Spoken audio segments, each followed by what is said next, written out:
आज 24 मे 2016 मंगळवार सकाळपासून सॉलिड गरम होतंय। आज माझ्याकडे सायली गुड्डी आल्या होत्या।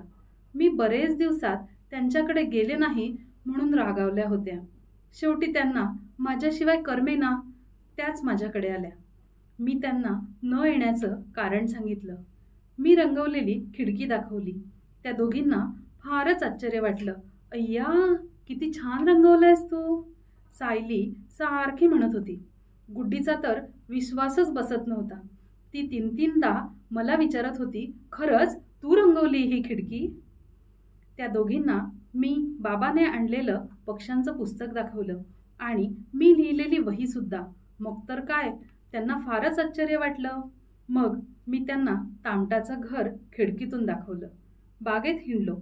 अंजू मावशीच्या बागेतलं मुंगसाचं बीळ दाखवलं। मी जपून ठेवलेली पोपटाची पिसं दाखवली। त्या दोघी फारच खुश झाल्या। शेवटी गुड्डीचा माझ्यावर विश्वास बसला। सायली मात्र गप्प बसली।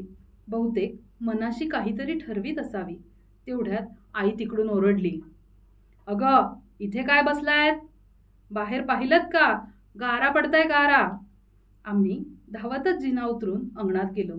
सुरुवातीला गारा आम्हाला दिसल्याच नाही। नंतर मात्र खरंच छोट्या छोट्या गारा पडताना दिसल्या। मग आम्ही खूप गारा वेचल्या आणि खाल्ल्या देखील। आणि काही गारा तोंडापर्यंत नेईस्तोवर विरघळून जात होत्या।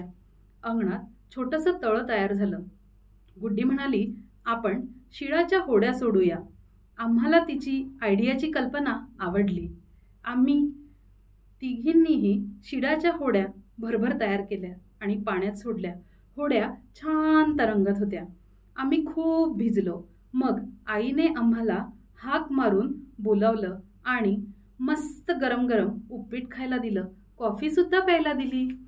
बालमित्र-मैत्रिणींनो, असेच नवनवीन सहशालेय उपक्रमांची माहिती घेण्यासाठी या चॅनलला लाईक करा, शेअर करा, सबस्क्राईब करा व बेल आयकॉन दाबायला विसरू नका।